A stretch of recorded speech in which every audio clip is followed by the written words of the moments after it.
जय माता दी भक्तों। आज का जो वीडियो है टैगलाइन से आप समझ चुके होंगे। बहुत ही इम्पॉर्टेंट टॉपिक के बारे में आज मैं बात करने जा रहा हूँ। सब जानते हैं और सबके घर में एक मंदिर हमेशा होता है।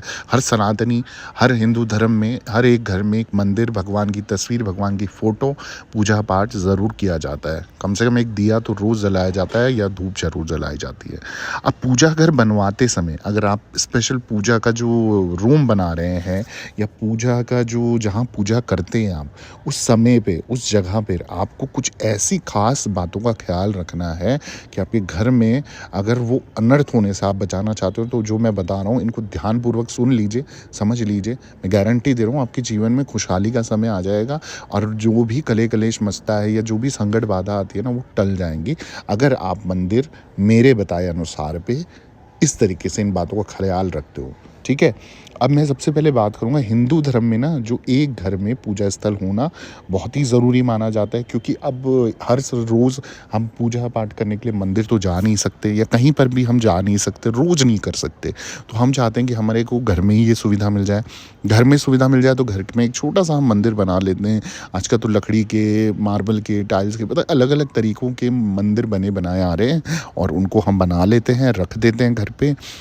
पर मैं आपको बता दूं, जिन घरों में भगवान को स्मरण करने के लिए पूजा घर होता है, उन घरों में हमेशा सुख समृद्धि बनी रहती है। वहीं अगर आपके घर में मंदिर आप बनवा रहे हो या पूजा का स्थल बना रहे हो, तो कुछ खास बातों का आपको ध्यान रखना है। आपके घर पे वो अनर्थ ना हो, भगवान ना करे कभी किसी के साथ ऐसी कोई बुरी घटना घटे, सिर्फ और सिर्फ वास्तु दोष के कारण या मंदिर के दोष के कारण, जो इसको आपने गलत तरीके से स्थापित कर दिया है। अगर मैं वास्तु शास्त्र देखूं या कोई भी हमारे शास्त्र उठा के देखूं, उसके अनुसार पूजा घर के निर्माण के लिए घर का ईशान कोण जो होता है, अर्थात उत्तर पूर्व के मध्य की दिशा जो होती है ना, सबसे उत्तम मानी जाती है। तो सबसे पहली तो ये चीज़ आपको ध्यान में रख लो। अगर ईशान कोण में आप अपना मंदिर बना सकते हो ना, बहुत सौभाग्य लाएगी ये चीज़, बहुत धन धान्य लाएगी ये चीज़, बहुत ज़्यादा। मतलब आपके घर में पॉजिटिविटी रहेगी और कले कलेश का तो नाम ही नहीं रहेगा, संकट बाधाओं का नाम नहीं रहेगा। दिन दुगनी रात चौगनी तरक्की रहेगी अगर ईशान कोण आप चुन लेते हो। अब इनमें से कई लोग होंगे, बोलेंगे हमारा तो मंदिर ईशान कोण में, हमारा तो स्थापित ईशान कोण में, पर उनके साथ साथ और भी बातों का आपको ध्यान रखना है, वो भी मैं आगे बता रहा हूँ। और पूजा हमेशा ईशान कोण में बैठकर करनी चाहिए, तभी उसका आपको पूरा का पूरा लाभ मिलेगा और 100% लाभ मिलेगा। इस स्थान में पूजा पाठ करने से मन को शांति मिलती है कि आपको लगता है हाँ, मेरी पूजा सफल हुई। अब पूजा घर बनवाते हुए या पूजा का स्थल बनवाते हुए आपको किन बातों का ध्यान रखना है, जैसे मैं बार बार बोल रहा हूँ, इन बातों का आपको ध्यान ज़रूर रखना है। आप गलती अगर कर दी है, कर रहे हो, तो प्लीज़ अपना पूजा घर इस वीडियो को सुनने के बाद, पूरी तरीके से सुनने के बाद ज़रूर चेक करना और चेक करना कि आपने इनमें से कोई तो गलती ना करी हो कि कहीं आप भी वो अनर्थ तो नहीं भोग रहे हो। सबसे पहली बात बोलूँगा कि मंदिर का जो द्वार होता है ना, घर के मुख्य द्वार से हमेशा छोटा होना चाहिए। ये आपको ध्यान रखना है। जब भी आप मंदिर का द्वार होगा या जिस घर में, जिस रूम में आपने मंदिर बना रखा, उसका दरवाज़ा और आपका मेन डोर का दरवाज़ा बिल्कुल भी एक साइज़ का नहीं होना चाहिए। कोशिश करें उससे छोटा ही हो साइज़। ठीक है, सबसे पहली बात जो ध्यान रखनी होती है। अब अगली जो चीज़ है, घर के जो तल घर में मंदिर का निर्माण भूल से भी नहीं करना चाहिए। ठीक है, आप समझ चुके हो कि मैं किस जगह की बात कर रहा हूँ। यानी कि अगर आपका घर बना हुआ है और उस घर में बेसमेंट है, तो बेसमेंट में तो बिल्कुल भी मंदिर मत बनाइएगा, गलती से भी नहीं बनाना है। ये आपको ध्यान रखना है। बेसमेंट में मंदिर अगर आपको के घर में होगा, आपको दोष प्रकट हो जाएगा, संकट आएगा, परेशानी आएगी, रोग आएगा और पैसों की तो बचत होगी नहीं, लक्ष्मी का भी आगमन रुक जाएगा, बहुत सारी परेशानियां आपको हो सकती हैं। ठीक है, तो कुछ चीज़ों का आपको ध्यान रखना है भाई, कि अगर आप ये गलती जान के भी करते हो ना, मत करो। आज से अगर बिल्कुल वक्त सही चल रहा है, मंदिर आपका इन्हीं चीज़ों में अगर बना हुआ है और आपको लग रहा है कि ठीक है सब कुछ, नहीं, दोष दोष होता है, आज नहीं तो कल वो आपको रिजल्ट देगा ही देगा। ठीक है। अगली जो चीज़ है, बेडरूम में मंदिर का निर्माण नहीं होना चाहिए। बहुत अशुभ माना जाता है अगर आप बेडरूम में, जहाँ आपका शयन कक्ष है, जहाँ आप सोते हो, जहाँ आप उठते हो, अपनी सारी दिनचर्या निभाते हो, उस जगह पे आपका मंदिर नहीं होना चाहिए। चाहे वो लकड़ी का ही क्यों ना हो, चाहे वो किसी भी प्रकार का क्यों ना हो, चाहे भगवान की तस्वीरें भी आपकी बेडरूम में नहीं होनी चाहिए। क्योंकि वहाँ पर देखो, जहाँ भगवान होते हैं वहाँ पॉजिटिविटी होनी चाहिए, हर चीज़ साफ़ सुथरी होनी चाहिए, चप्पल नहीं होनी चाहिए और गंदगी नहीं होनी चाहिए, टॉयलेट बाथरूम नहीं होनी चाहिए। और आप मंदिर वहीं बना के बैठे हो, तो ऐसी जगह में भगवान कैसे प्रकट हो सकते हैं? गंदी जगह पे आप भगवान को कैसे पूज सकते हो? तो इस चीज़ का ध्यान रखना है। जहाँ आपके कलेश मच रहे हैं, जहाँ आपका परेशानियाँ हो रही हैं, जहाँ आपको बस सारी गंदगी उधर ही है, सारा सब कुछ उधर ही कर रहे हो, आप वहीं पर मंदिर बना के बैठे, तो वहाँ पर पॉजिटिविटी आ ही नहीं सकती। तो इस चीज़ का ध्यान रखना है कि मंदिर को बेडरूम में नहीं रहने देना है। अब पूजा घर के कोने में बहुत भारी सामान नहीं होना चाहिए, साफ सफाई ज़रूर होनी चाहिए।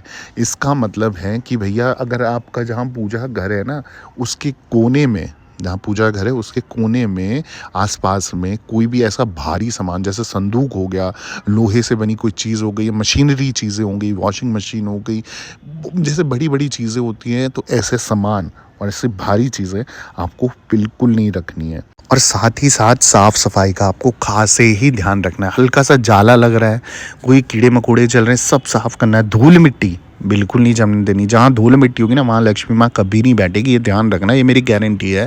तो धूल मिट्टी मत रखो, साफ़ सफाई रखो और चीज़ों का मतलब बिल्कुल ऐसे रखो कि हर समय वो फ्रेश रहे। आपके जैसे मंदिर हर हफ्ते का अगर बना सकते हो तो हर हफ्ते, हर दिन का तो नहीं कर पाता है हर कोई, क्योंकि आपके अनेकों काम होते हैं, तो लाइफ में बहुत व्यस्त हो जाते हो, जल्दबाजी में आप ना काम करें। अगर हाँ, बर्तनों का आप प्रयोग करें तो बर्तन उसमें साफ़ सुथरे रखें, रोज़ उनका धुल के ही प्रयोग करें। जितना साफ़ सुथरी चीज़ों का प्रयोग करोगे उतना ही ज़्यादा पॉजिटिविटी आपके घर पे रहेगी, उस मंदिर में रहेगी। दूसरी चीज़ क्या है कि जो वर्गाकार वाले मंदिर वस्तु की जो दृष्टि सबसे सर्वोत्तम मंदिर माने जाते हैं, यानी कि वर्गाकार का जो मंदिर होगा ना, वो सबसे बेस्ट होता है। वर्गाकार जिसे इंग्लिश में बोलते हैं स्क्वायर, बिल्कुल स्क्वायर होना चाहिए आपका, रेक्टेंगुलर या टेढ़ा मेढ़ा ऐसे नहीं, वर्गाकार होना चाहिए, स्क्वायर होना चाहिए, ठीक है। ये चीज़ आपको खास ध्यान रखनी है। अगर उस तरीके का मंदिर होगा तो वो पॉजिटिव रिजल्ट देगा। मंदिर के चारों कोनों में आपको हमेशा ध्यान रखना है वो 90 डिग्री का होना चाहिए, ठीक है। जब आप मंदिर बनवाएं ना, तो जो बनाते हैं कॉन्ट्रैक्टर होते हैं या जो भी फर्नीचर वाले होते हैं, वो आपको बता देंगे, आप उनको बताएंगे तो वो उस तरीके से ही बनाएंगे। तो इस चीज़ का ध्यान रखना है कि तो स्क्वायर होना चाहिए और 90 डिग्री में उसका हर एक कोना होना चाहिए, कोई वहाँ से इधर उधर का फ़र्क नहीं आना चाहिए, 19-20 का भी फ़र्क ना हो, ये ध्यान रखना है, ठीक है। ये भी एक दोष का कारण बनता है, अनर्थ का कारण बनता है। मंदिर के नीचे से सीवरेज की पाइपलाइन नहीं जानी चाहिए। कुछ भी ऐसी कोई नेगेटिव चीज़ें हैं, तुरंत वहाँ से मंदिर हटा लो। चाहे वो कुछ भी करके कहीं और रखो, कैसे भी करके उसे रखो या उठा दो, परंतु उसके नीचे से गंदगी वाली चीज़ें नहीं होनी चाहिए। अब सीवरेज पाइपलाइन आप समझ सकते हो, और वहाँ आप मंदिर पूज रहे हो, स्थान बना रहे हो उस जगह में जहाँ भगवान प्रकट हैं, आप पूजा पाठ करें, तो वहाँ क्या पॉजिटिविटी आएगी? वहाँ सब नेगेटिव चीज़ें प्रकट हो जाएंगी, ठीक है। किसी मकान का गिरा हुआ ईंट, चूना, पत्थर, लकड़ी मंदिर के निर्माण में नहीं लगाना है। यानी कि इसके लिए आपको स्पेशल फ्रेश माल लाना है, फ्रेश चीज़ें लानी है और कोशिश करना है कि कोई कहीं से टूटा फूटा, कहीं कहीं से मतलब निकाला हुआ माल या किसी का ले लिया, कुछ करके बना लिया, ऐसे नहीं। सच्चे मन से, सच्चे भाव से, बिल्कुल जैसे अपना घर सजाते हो वैसे ही मंदिर सजाना है, मंदिर का रूम बनाना है या मंदिर के लिए चीज़ें इस्तेमाल करनी है। मतलब किसी से मांगी हुई चीज़ें नहीं होनी चाहिए, अपनी मेहनत की चीज़ें होनी चाहिए, साफ़ सुथरी चीज़ें होनी चाहिए, टूटी फूटी नहीं होनी चाहिए, ये खास ध्यान रखना है। और अगली जो चीज़ है वो ध्यान रखने वाली, वो है मंदिर का निर्माण बाथरूम और टॉयलेट से जुड़ी दीवार पर नहीं होना चाहिए। यानी कि आपकी जो दीवार है, अगर आप सपोर्ट बना रहे हो मंदिर का, उसके पीछे कोई बाथरूम ना हो, उसके पीछे कोई टॉयलेट ना लगा हो, उस दीवार से सटा हुआ नहीं होना चाहिए। तो ये आपको नेगेटिव इफेक्ट देगा, ये आपको ध्यान रखना है। आपके जो कले कलेश है ना, उसमें दिन दुगनी रात चौगनी जो होती है ना, डबल ट्रिपल फाइट होने लग जाएगी और बहुत ज़्यादा नेगेटिविटी भरी रहेगी दिमाग में, ओवर थिंकिंग आपकी ज़्यादा रहेगी, चारों तरफ से कुछ ना कुछ ऐसी नेगेटिव चीज़ें आपको महसूस होगी, कहीं से आवाज़ें आएंगी, कहीं से कुछ होगा, तो ये सारी चीज़ें लगी रहेंगी। फिर आपको लगेगा सारा घर ही नेगेटिव हो गया, घर से बाहर जाने का मन करेगा, आपको घर पे रहने का मन ही नहीं करेगा। और जो अगली चीज़ है वो है कि जो सीढ़ी के नीचे भी मंदिर का निर्माण करना बहुत अशुभ माना जाता है। यानी कि अगर आपके घर में सीढ़ी है और सीढ़ी की जो जगह बन जाती है नीचे, उसके नीचे आप सोच रहे हो कि मंदिर बना देते हैं, मंदिर बना के रख देते हैं, सीढ़ी का आप प्रयोग करोगे ना, ज़िंदगी भर आपको ना सक्सेस क्या, आप मतलब नीचे ही गिरते जाओगे। और जहाँ चढ़े भी हो ना, भगवान ने जहाँ चढ़ा रखा उससे भी नीचे गिरा देंगे। इसलिए इन बातों को आपको खास ही ध्यान रखना है, लापरवाही नहीं करनी है। ये कुछ ऐसी चीज़ें हैं जो आपके घर में अनर्थ करा सकती है, आपके घर में नेगेटिव इफ़ेक्ट दे सकती है, इसलिए इन चीज़ों का खास ध्यान रखना है। अगर आपको ये वीडियो पसंद आया ना, जल्दी से चैनल को सब्सक्राइब कर दो, वीडियो को लाइक कर दो, कमेंट में जय माता दी लिख दो, ज़रूरतमंद लोगों के साथ शेयर करना मत भूलना, ठीक है? बाकी दरबार से बने रहें। सभी भक्तों को जय माता दी, जय माँ डाट काली।